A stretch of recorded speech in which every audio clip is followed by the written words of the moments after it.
श्री शिवाय दोस्तों 14 जुलाई 2024 रविवार अष्टमी के दिन यहाँ पर जला देना एक दीपक। दोस्तों इस दिन का महत्व बहुत ही ज़्यादा बड़ा होता है। तो दोस्तों इस उपाय को आपको कैसे करना है, कब करना है, कहाँ पर करना है और उपाय करते समय आपको किन किन बातों का ध्यान रखना है, ये सारी जानकारी हम आपको इस वीडियो में देंगे। तो चलिए दोस्तों उपाय को शुरू करते हैं। देखिए दोस्तों, यह दिन इतना खास होता है, इतना महत्वपूर्ण होता है। देखा गया है कभी कभी बड़े बड़े पूजा पाठ अनुष्ठान से जो मनोकामना पूर्ण नहीं होती है, वह 14 जुलाई 2024 आषाढ़ महीने का रविवार अष्टमी तिथि के दिन करना चाहते हैं तो आप इस उपाय को पहले अच्छे से समझ लेना, सुन लेना, उसके बाद आपको इस उपाय का फल ज़रूर मिलेगा। और इस उपाय को करने से आपके घर में चाहे किसी भी प्रकार की दुख और समस्या क्यों न चल रही हो, आपको उसका कारण भी नहीं पता है कि दोस्तों यह समस्या किस कारण चल रही है। उसका कुछ भी कारण हो सकता है, जैसे पितृ दोष हो सकता है या किसी भी तरह का मंगल दोष हो सकता है, और भी बहुत तरह के दोष होते हैं, कुछ भी हो सकता है। पर आपको इस उपाय को करने के लिए दोस्तों आपको दोष का पता लगाने की भी ज़रूरत नहीं है। 14 जुलाई 2024 आषाढ़ महीने का रविवार अष्टमी तिथि के इस एक दीपक वाला उपाय को आप लोग कर लेना। दोस्तों अब हम समझते हैं कि यह एक दीपक वाला उपाय को किसको करना है, कैसे करना है। तो देखिए दोस्तों, सीधी सी बात है कि यह एक दीपक वाला उपाय है जो किस लिए किया जा रहा है, या मनोकामना पूर्ण करने के लिए किया जा रहा है। ये आपके जीवन में जो दुख है, परेशानी है, उनको दूर करने के लिए किया जा रहा है। या आपका कोई बड़ा काम है जो कि नहीं हो पा रहा है, आप उसके लिए इस उपाय को कर सकते हैं। तो दोस्तों इसका मतलब है कि आप मनोकामना पूर्ण करने के लिए इस वाले उपाय को कर सकते हो। यह उपाय वह व्यक्ति कर सकता है जिस व्यक्ति को अपनी किसी भी मनोकामना भगवान शिव जी से पूर्ण करवानी हो। और अगर कोई माताएं बहनें हैं जो अपने घर की सुख और शांति के लिए, घर में धन समृद्धि को बढ़ाने के लिए यह उपाय करना चाहती हैं, तो घर की जो बड़ी माताएं बहनें हैं वह दीपक वाला उपाय कर सकती हैं। क्योंकि दोस्तों माताएं बहनें घर की लक्ष्मी होती हैं, और जब घर की लक्ष्मी कोई विशेष उपाय करती है तो उसका फल बहुत ही जल्दी मिलता है। दोस्तों इस उपाय को कोई भी व्यक्ति कर सकता है, चाहे वो बड़ा हो, चाहे वो छोटा हो, चाहे वो बच्चा हो। जिस व्यक्ति को यह दीपक वाला उपाय समझ में आ गया है वह व्यक्ति इस दीपक वाले उपाय को आषाढ़ महीने का रविवार अष्टमी तिथि के दिन जरूर करें, क्योंकि उसको इस उपाय का फल बहुत ही जल्दी मिल जाएगा। 14 जुलाई 2024 अष्टमी तिथि के दिन भगवान शिव जी बहुत आसानी से प्रसन्न हो जाते हैं। तो अब आप समझ सकते हैं कि एक दीपक वाले उपाय को आपको करना कैसे है, और इस उपाय को करने का जो समय है वो क्या है।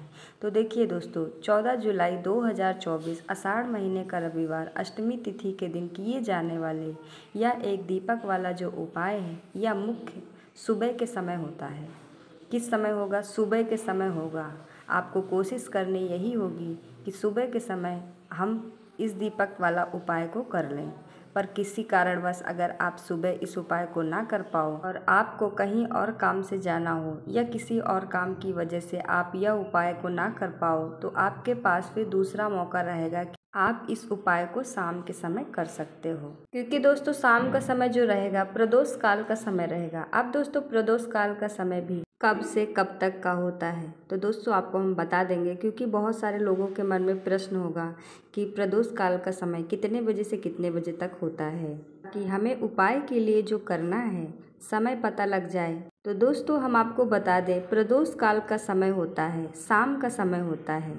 शाम के समय 6 बजे से लेकर शाम के 7 बजे के बीच में अगर आप इस उपाय को करते हैं तो उसका फल आपको ज़रूर मिलेगा। तो शाम के 6 बजे से लेकर शाम को 7 बजे के बीच में आप लोग इस दीपक वाले उपाय को करेंगे, आपको इसका फल ज़रूर मिलेगा और बढ़कर मिलेगा। तो दोस्तों आपको क्या करना है, लेकिन उससे पहले आपसे रिक्वेस्ट है कि अभी तक आपने वीडियो को लाइक नहीं किया है तो दोस्तों वीडियो को लाइक कर दीजिए, और चैनल पर नए हैं तो चैनल को सब्सक्राइब करना नहीं भूलिएगा।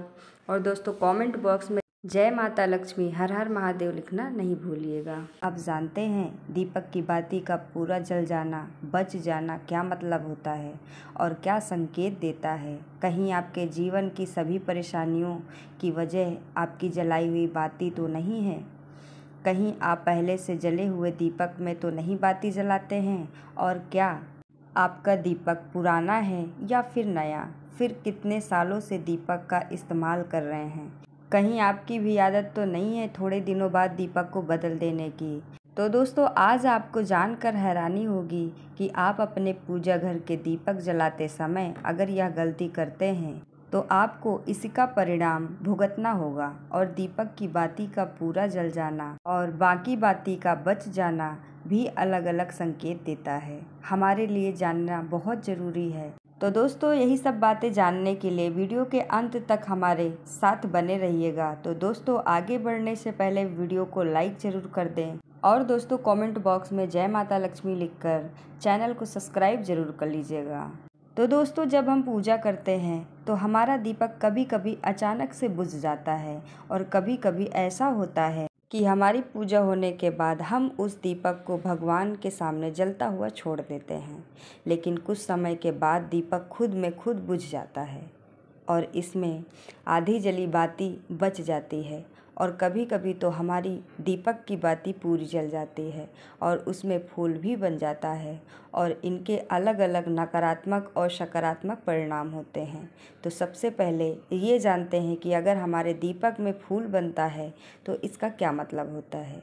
तो दोस्तों, अगर हमारे दीपक की बाती में फूल बन रहा है तो इसका सीधा मतलब होता है कि भगवान ने हमारी प्रार्थना को स्वीकार कर लिया है। उन्होंने दीपक में बने फूल के माध्यम से ये बता दिया है कि उन्हें आपकी पूजा स्वीकार है। और दोस्तों, अगर आपके घर में भी दिव्य शक्तियाँ मौजूद हैं और आपके साथ साथ वह भी पूजा में अपना ध्यान लगाती हैं तो आपकी दीपक की बाती में एक से ज़्यादा फूल बनते हैं और कभी कभी साक्षात किसी देवी देवता का स्वरूप भी दिखने लगता है। तो अगर आपके दीपक की बाती में भी फूल बन रहा है तो दोस्तों, सच में आप बहुत भाग्यशाली हैं। और इसी के साथ दीपक जलने के कुछ खास नियम आपको ज़रूर जानने चाहिए। दोस्तों, अगर आप पहले से जले हुए दीपक में अपनी बाती को रखकर जलाते हैं तो ऐसा करने से दुर्भाग्य आपका पीछा कभी भी नहीं छोड़ता है। अगर दीपक में पहले से जली हुई बाती की राख है या फिर रुई है, अगर आपने बाती इसमें रख कर जला दी तो ऐसा करने से भगवान आपसे प्रसन्न होने की बजाय आपसे नाराज़ हो जाते हैं और आपको इसके बहुत ही ज़्यादा भयानक परिणाम देखने को मिलते हैं और आपके बनते हुए काम बिगड़ने लगते हैं। और दोस्तों, आपकी तिजोरी का धन भी खर्च होने लगता है और आपके धन आने के सारे रास्ते बंद हो जाते हैं।